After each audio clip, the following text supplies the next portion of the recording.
ನಮಸ್ಕಾರ. ಕವಿತೆಗಳು ತುಂಬಾ ಚೆನ್ನಾಗಿತ್ತು.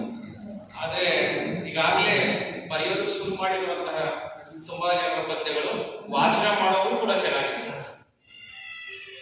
ಹೊಸದಾಗಿ ಪದ್ಯಗಳನ್ನ ಈ ಕಾರ್ಯಕ್ರಮಗಳಿಗೆ ಅಂತ ಬರೆದಂತಹ ಒಂದು ವಾಚನದ ಕೊರತೆ ಇತ್ತು. ಏಕೆಂದ್ರೆ ಧ್ವನಿಯ ಏರಿಳಿತವೇ ಮುಖ್ಯವಾಗಿ ಇಂಟೋನೇಷನ್ ಅಂತ ಕರೀತೀವಲ್ಲ, ಅದೇ ಪದ್ಯಗಳ ವಾಚನ ಸಂದರ್ಭದಲ್ಲಿ ಬಹಳ ಮುಖ್ಯ ಆಗ್ತದೆ.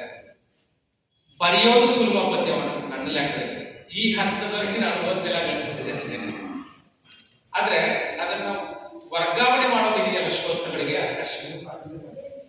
ಹಾಗಾಗಿ ಒಂದು ಕವಿಗೋಷ್ಠಿಯಲ್ಲಿ ಕೂತ್ಕೊಂಡು ಪದ್ಯಗಳನ್ನ ಮುಗಿದ ಮೇಲೆ ವಿಮರ್ಶೆ ಮಾಡುವಂಥದ್ದು ಅಷ್ಟು ಸುಲಭದ ಕೆಲಸವಲ್ಲ, ಮತ್ತು ಅದು ನನ್ನ ಇಷ್ಟದ ಭಾಗವೂ ಅಲ್ಲ.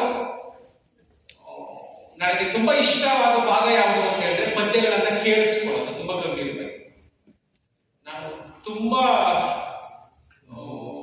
ಅಧ್ಯಯನದಲ್ಲಿ ನಿರತನಾದವನು, ಜೊತೆಗೆ ಕೇಳಿಸ್ಕೊಳ್ಳೋದ್ರಲ್ಲಿ ನಿರತನಾದವನು. ಹಿಂದೆ ಎಲ್ಲ ತುಂಬ ಭಾಷಣಗಳು ಹಾಗೆ ಹೀಗೆ ಗೋಷ್ಠಿಗಳ ಅಧ್ಯಕ್ಷತೆಯನ್ನು ವಹಿಸಿಕೊಂಡಾಗ ವಿಚಾರ ಸಂಕಿರಣದಲ್ಲಿ ಅವೆಲ್ಲ ಮಾಡ್ತಿದ್ದೆ. ಆದ್ರೆ ಇತ್ತೀಚೆಗೆ ಏನಿಸಿದೆ ಅಂತಂದ್ರೆ ಮಾತನಾಡದೆ ವೇಸ್ಟು ಅಂತ ಅನಿಸಿದೆ. ಬರೀ ಕ್ರಿಯೆಗಳಷ್ಟೇ ಮುಖ್ಯ ಅಂತ ಅನಿಸ್ತಾ ಇದೆ. ಹಾಗಾಗಿ ಪದ್ಯಗಳನ್ನ ಕೇಳಿಸ್ಕೊಳ್ಳೋದು ತುಂಬಾ ಇಷ್ಟ, ಬರೆಯೋದಿಷ್ಟ, ಓದೋದಿಷ್ಟ. ಆ ಕುರಿತು ಮಾತನಾಡೋದು ಇಚ್ಛೆ ಇಲ್ಲದ ಭಾಗ ಅಂತ ನಾನು ಭಾವಿಸಿದ್ದೇನೆ. ತುಂಬಾ ಸೊಗಸಾಗಿ ಕೆಲವು ಪದ್ಯಗಳನ್ನು ಓದಿದ್ದೀರ, ಬರ್ದಿದ್ದೀರ. ಅದರಲ್ಲಿ ಎರಡು ಮಾತು ಸಾಧ್ಯವಾಗೋದ್ರಾಗಿದ್ರೆ ನಮ್ಮ ಡೈರೆಕ್ಟರ್ ಅರ್ಸಪಿ ಸರ್ವಜ್ಞ ಉಳಿಸಿ ಅದನ್ನು ಸಂಕಲನ ಮಾಡೋದಾಗಿದ್ರೆ ಇನ್ನೂ ಚೆನ್ನಾಗಿತ್ತು. ಆದ್ರೆ ಆ ಥರದ ಅವಕಾಶಗಳು ಇಲ್ಲ, ಅದು ಗೊತ್ತಿದೆ.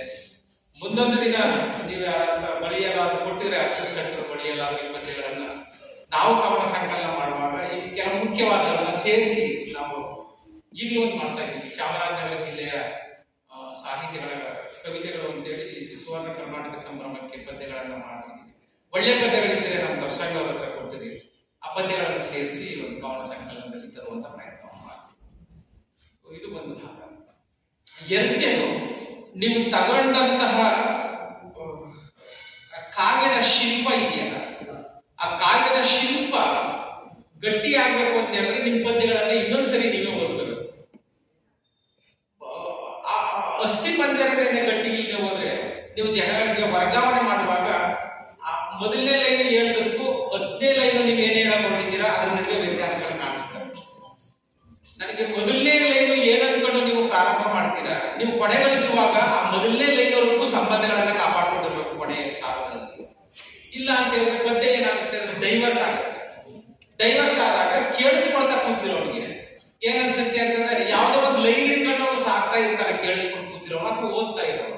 ಹೋಗ್ತಾ ಹೋಗ್ತಾ ಏನಾಗುತ್ತೆ ಅಂತಂದ್ರೆ ಕವಿ ಬೇರೆ ಭಾಗಕ್ಕೆ ಹೊರಳಿದಂತೆ ಕಾಣುತ್ತೆ.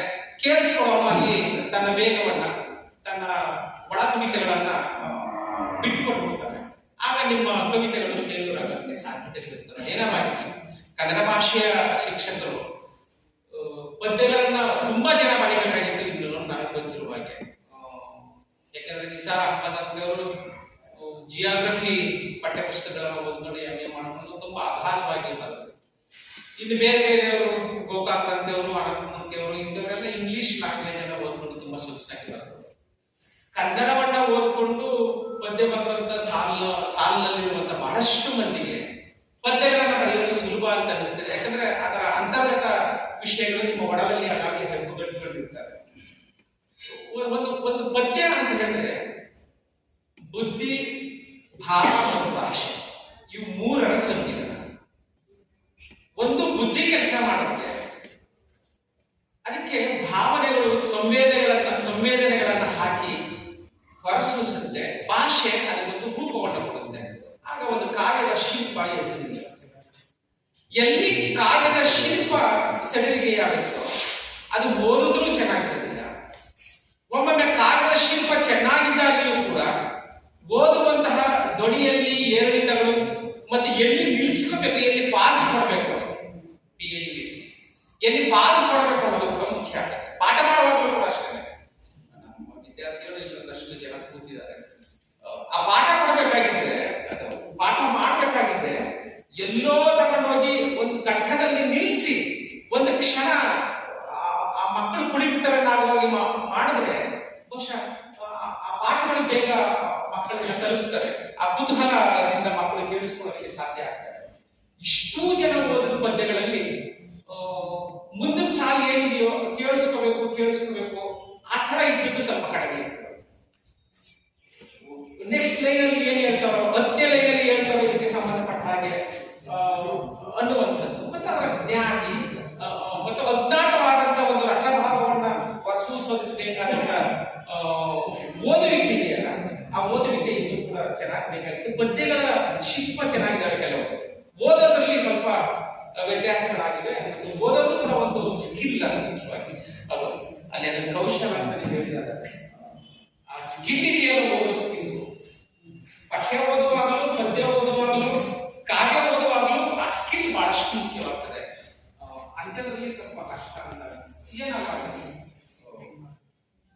ನೀವು ಬಿಡುವು ಮಾಡಿಕೊಂಡು ಪದ್ಯ ಬರೀಬೇಕು ಅಂತ ಹೇಳಿ ಬರೆದು ಅಥವಾ ಬರೆದಿರೋದನ್ನೇ ಹಿಂದಿನ ದಿನಗಳಲ್ಲಿ ಇನ್ನೊಂದಷ್ಟು ಅದಕ್ಕೆ